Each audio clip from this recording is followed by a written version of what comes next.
Hola, ¿qué tal? ¿Cómo les va? Muy buenas tardes. Bienvenidos a Intelexis Mujer. Hoy no me acompaña mi amiga, compañera queridísima, Silvia Fernández Barrio, porque está de viaje, así que le deseamos que lo pase re lindo. Sabemos el trabajo que realiza todos los días para los pacientes con psoriasis, un trabajo enorme, lo cual admiro y ha generado realmente mucha conciencia en la comunidad médica con su tarea y también ha ayudado a muchísimos pacientes que padecen esta enfermedad, que son un número bastante importante, no solamente en la Argentina, sino en el mundo.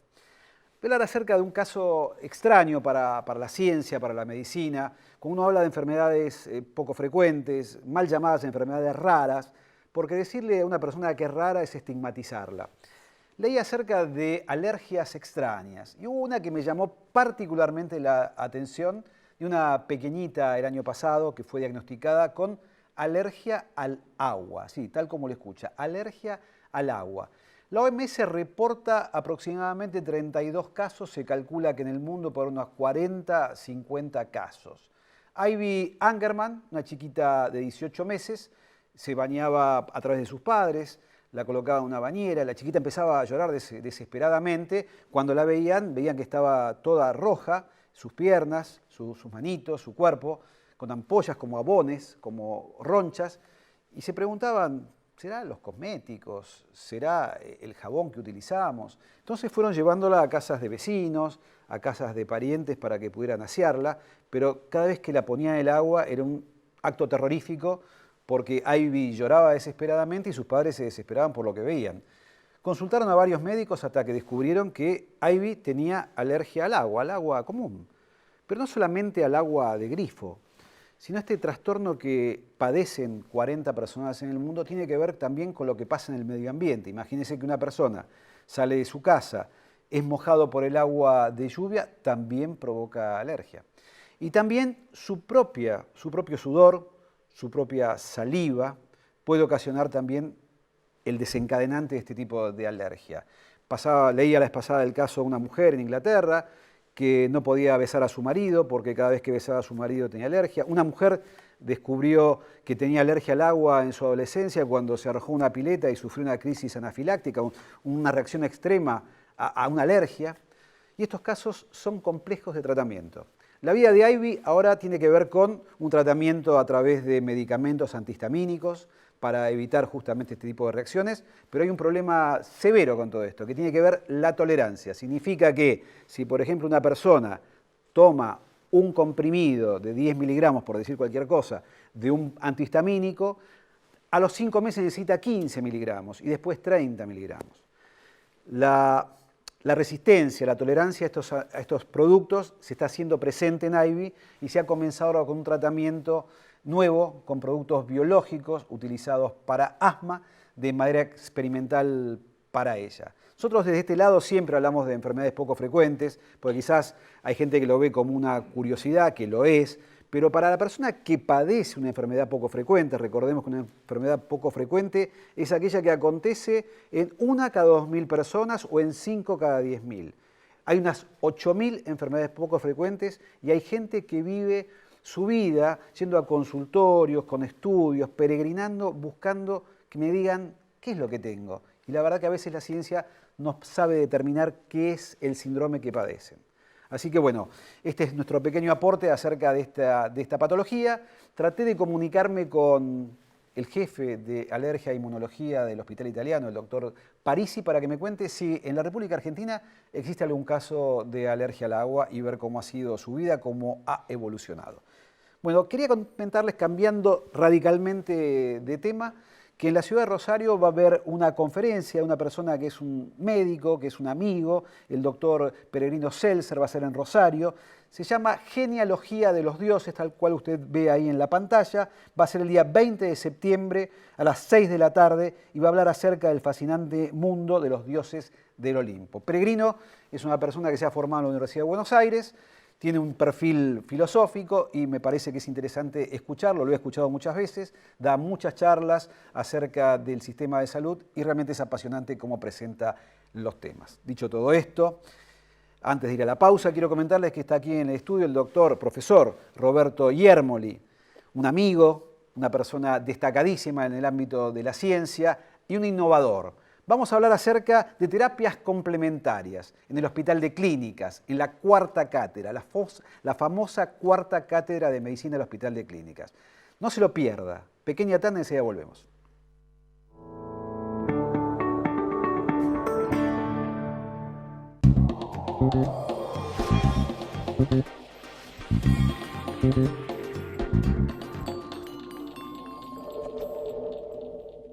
Mi secreto para tener pestañas más largas y cejas con más volumen es EcoGear. EcoGear contiene extractos naturales, es hipoalergénico y sin parabenos. Con el rostro limpio y sin maquillaje es muy fácil de aplicar. Usa EcoGear día tras día y en pocas semanas vas a notar los cambios. La revolución en cejas y pestañas llegó con EcoGear. EcoGear, naturalmente bella. Probalo vos también.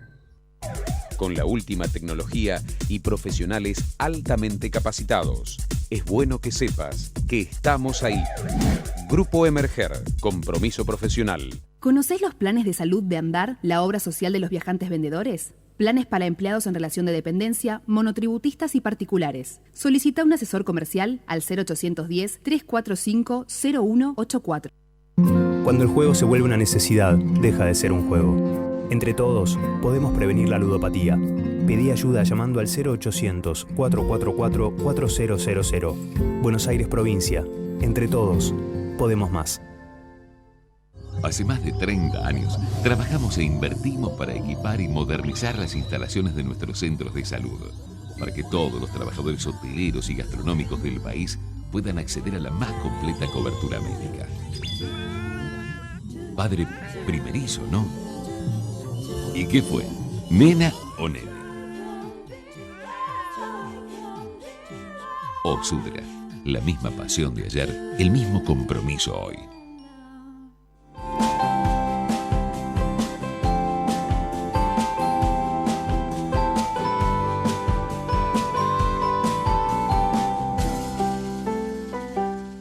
Sanity Care, una empresa con años de experiencia en el cuidado y bienestar de las personas en la comodidad de sus hogares, capacitando y entrenando constantemente a su personal, porque cuando una persona necesita atención, la eficiencia y rapidez son lo más importante. sanitycare.com. Innovación permanente. Vago, ética al servicio de la salud. Ser hija única es difícil, pero mi viejo tampoco es fácil. Siempre ¿a dónde vas? ¿A qué hora volvés? Y ni hablar de los llamados a cada rato.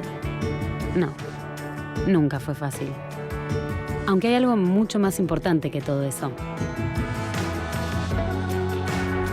Y es que siempre está conmigo. Medife está conmigo.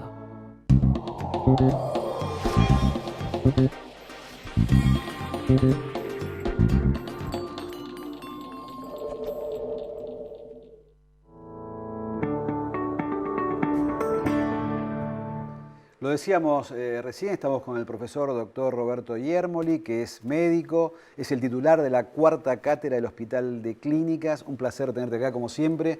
Para mí es un placer tenerte acá. ¿Hace cuánto que venís a este programa? ¿10 años? ¿15? No sé. Más o menos, 15 sí, años. 15 años, y muy agradecido. No, al contrario. Y para mí siempre es una oportunidad, justamente por la audiencia que convocás, de difundir lo que hacemos en un hospital público universitario y en especial en nuestra humilde cuarta cátedra de medicina. No, humilde no, porque la cuarta cátedra tiene historia en la medicina y vos acá lo contaste hace varios años acerca del doctor Agote, la primera transfusión de sangre.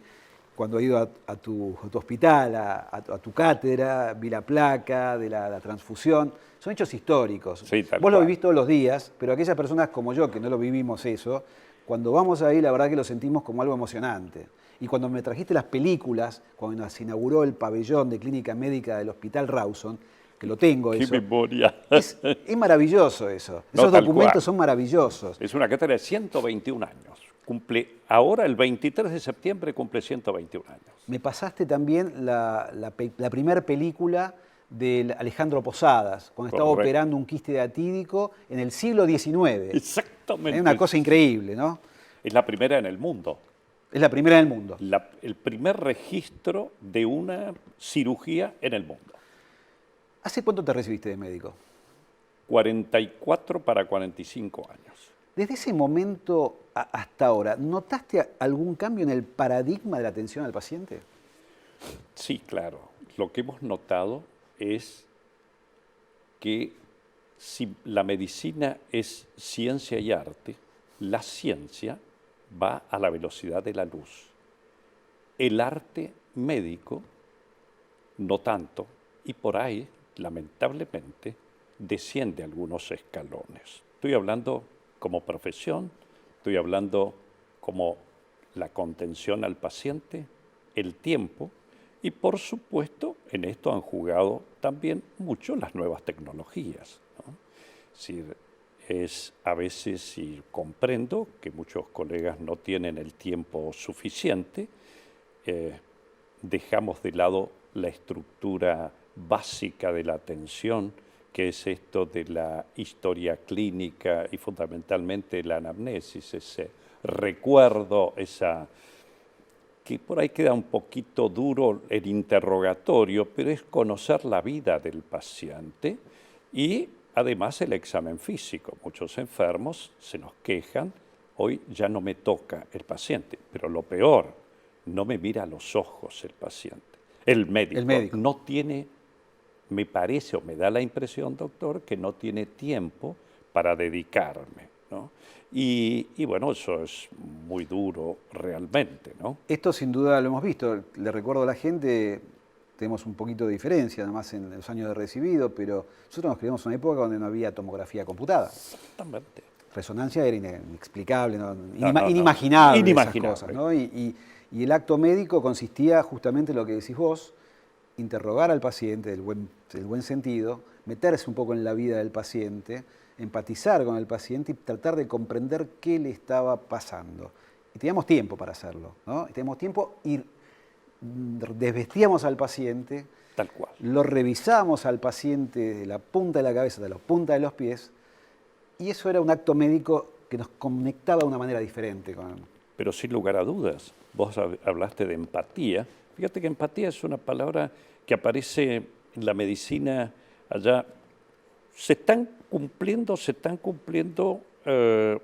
aproximadamente 100 años de la introducción del término, un poquito más de 100 años, 110 años, de Titkener, allá por el año 1909, y es la herramienta diagnóstica terapéutica más importante que tiene el médico. Sí, sí. ¿No? Sin lugar a dudas, sin lugar a dudas. Además, tiene un efecto, para contarle a la audiencia, un efecto placebo, un efecto de por sí terapéutico. Me siento mejor, sale el paciente y no ha mediado ninguna terapéutica farmacológica. Sí, este acto, porque el acto médico es terapéutico. Sí, claro que sí. Claro que sí. Vos has vivido, digamos, una historia importante en la medicina y trabajás en un hospital emblemático de la República Argentina, muy importante a nivel mundial, que Clínica siempre fue, digamos, un ejemplo de lo que era un hospital, del orden en lo que es la cultura, lo que es la enseñanza, el aprendizaje, las residencias. Ahora, vos sos un innovador en la medicina. Uno te ve, te escucha, y vos sos el médico clásico médico que uno lo vio y dice, yo quisiera ser como el doctor Yermoli, ¿no? Gracias. No, pues sos una persona dedicada a la docencia, conozco tu servicio, la dedicación que le das a los médicos y a los pacientes. ¿Cómo se te ocurre innovar en ciertas cosas en la cátedra, como por ejemplo la vez pasada me contabas acerca del vino y salud, estas terapias complementarias con los pacientes? ¿Cómo surge esto? Mira, surge, porque esto hay que mirarlo, como vos muy bien dijiste, en un contexto. Y surge de tener una visión biopsicosocial, cultural y espiritual. Es decir, si nosotros reducimos al máximo cómo es el enfoque médico, el enfoque puede ser un enfoque biomédico, tengo una angina, voy, me da un antibiótico y hasta luego. No sé si lo puede comprar, no sé con quién cohabita, no sé si está pasando una situación emocional, despedido de su trabajo o problemas familiares o lo que fuere. Por el contrario, nosotros tenemos un enfoque biopsicosocial, cultural y espiritual. Empezamos en nuestra cátedra de medicina, primero en la quinta cátedra, que era la cátedra de mi maestro. Yo ahí empecé, tuve la suerte de salir titular allí, pero me pareció que para realizar lo que estaba vislumbrando era mejor una cátedra que no tuviese tanto historia del hospital como tal, de clínicas, y que no me conociese de cuando llegué con una maleta, bajándome de un tren, allá lejos, en el año 1976, al hospital de clínica, ¿no? Es decir, era todos los que habían sido mis jefes, o muchos de ellos, yo pasaba a ser el jefe de ellos como profesor titular y era un poco más difícil. Entonces, en esta cuarta cátedra encontré el lugar para hacer una medicina integral. ¿Y esto en qué se basa? No solamente todas las terapias complementarias, sino en la cultura general. ¿Qué vimos? Que los médicos que rendían el examen de residencia, cuando nosotros pusimos una encuesta sobre cultura general, pero una encuesta, yo te diría, ubique cronológicamente a Confucio, San Martín, Jesucristo, las cosas que vimos eran bravas. Estamos hablando de médicos que ya ingresaban, ¿no? O quién fue el autor del Martín Fierro, Miguel de Cervantes Saavedra, cosas así. No, pero es tal cual. O una regla de tres simple. Lo creo. Entonces dijimos, esto no puede ser. Y colocamos cultura general, obligatoria. Qué interesante. Quien entra a nuestra cátedra desde hace 19 años tiene obligatoriamente un curso de cultura general con un ciclo cultural que yo casi llego tarde porque los días jueves es también a partir de las 11 de la mañana, viene siempre un invitado que puede ser un artista plástico, un historiador, un sociólogo. En este momento estamos con los filósofos, estamos haciendo un ciclo de Grecia y que termina el próximo jueves. Esto no interrumpe por mal tiempo, paro, absolutamente nada. Después tenemos, vos comentabas lo del ambiente. Creamos una unidad de ambiente y salud y empezamos a trabajar también porque, ¿qué veíamos? Que cuando planteábamos un trabajo de investigación y empezamos a, por ejemplo, a estudiar estrés oxidativo, ¿por qué tenemos tantos radicales libres? Vimos que mucha gente estaba contaminada con aluminio. Estoy hablando de Capital Federal. ¿Aluminio? Aluminio. Cadmio. Apa. Aluminio como tal. ¿Pero qué origen tiene ese aluminio? Qué interesante. Por ahí, antitranspirantes que traen aluminio. Por ahí, la vajilla con la que se cocina, las ollas de aluminio, etc. Entonces nos empezó a llamar, tenemos que crear una unidad. Y allí empezamos a trabajar hace varios años, alrededor de 13 años, y hoy en día somos un poco referencia también y estamos dictando un curso de neurodesarrollo porque nos preocupaba qué pasaba con las criaturas. Claro. Esto es un curso de la Universidad de Buenos Aires que lo hace la cuarta cátedra los días sábados de 8 de la mañana a 17 horas. Después dijimos, la Argentina es un país productor de vino. Yo soy mendocino. Estudiamos estrés oxidativo, ¿cómo no vamos a estudiar los polifenoles? Claro. Y empezamos así, al principio hubo una cierta resistencia, porque no podemos hablar en un hospital universitario y decir vamos a estudiar vino y salud, pero vino como tal. Estamos hablando todos los polifenoles. Pero al poco tiempo llegamos a la Organización Internacional de la Viña y del Vino y quien está a cargo, el profesor Pastor, es el único representante científico ante la OIV, la Organización Internacional de la Viña y del Vino, con sede en París por América. Entonces, digo, en este momento estamos trabajando con 21 centros europeos. Impresionante. ¿No? Bien.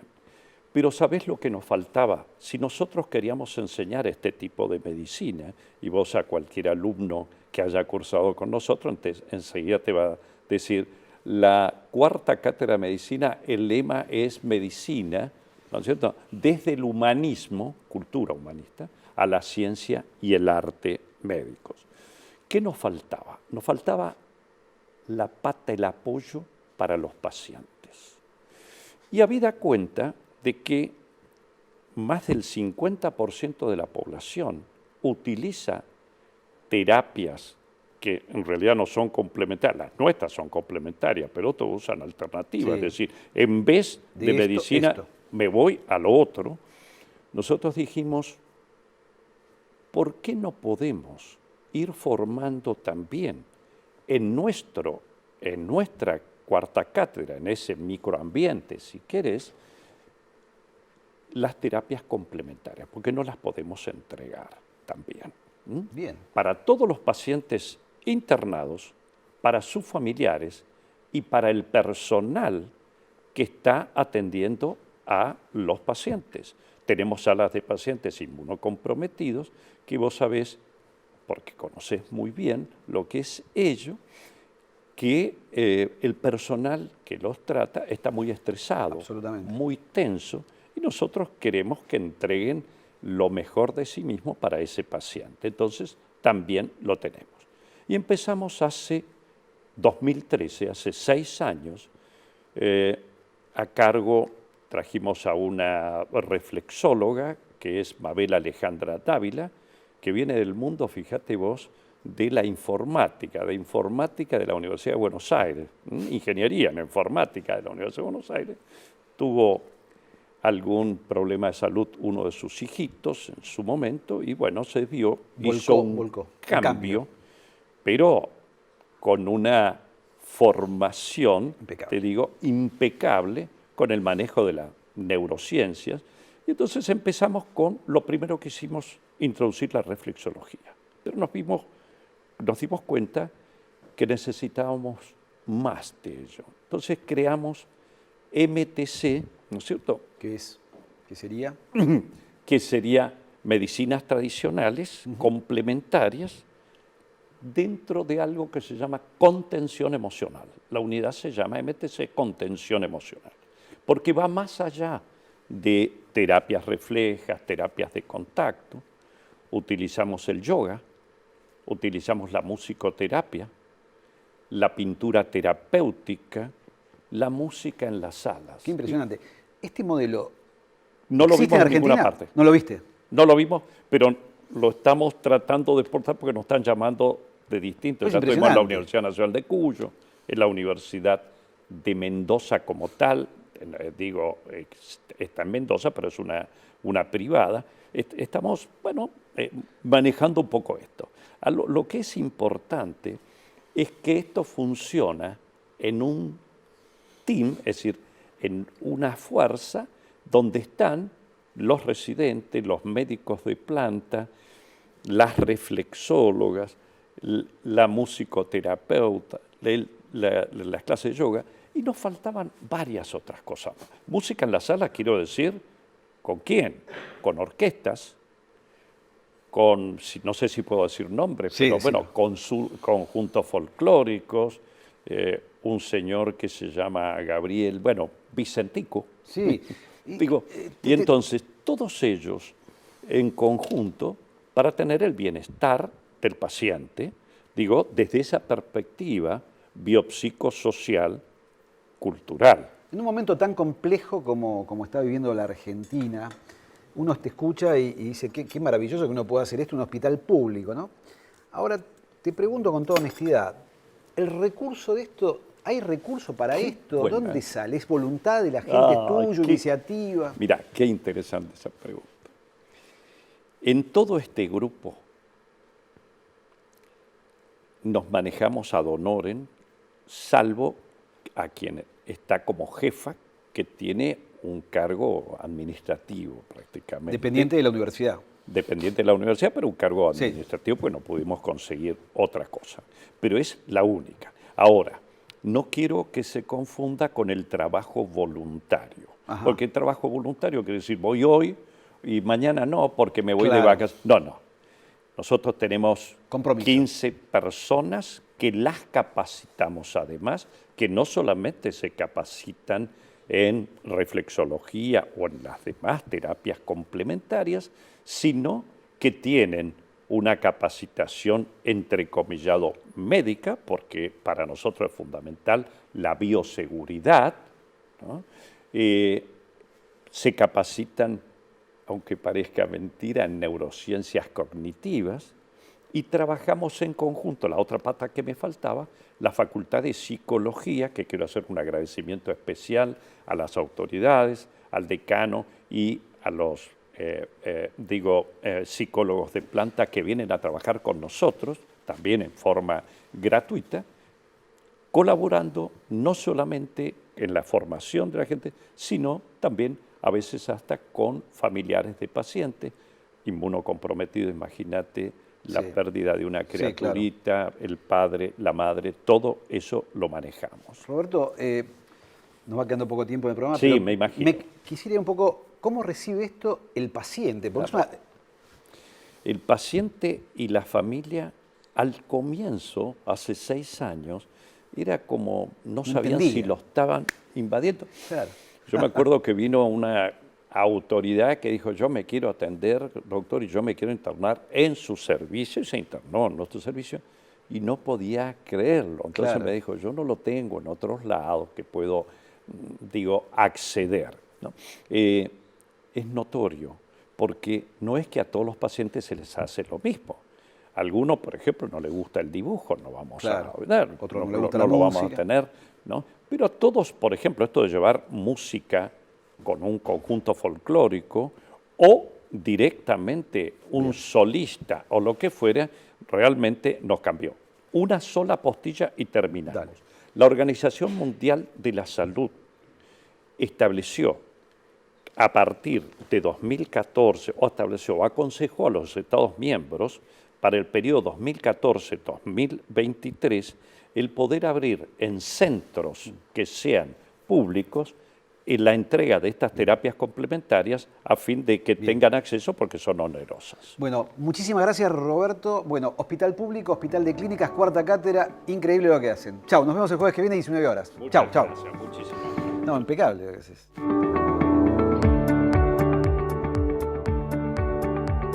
Cuando el juego se vuelve una necesidad, deja de ser un juego. Entre todos, podemos prevenir la ludopatía. Pedí ayuda llamando al 0800-444-4000. Buenos Aires, provincia. Entre todos, podemos más.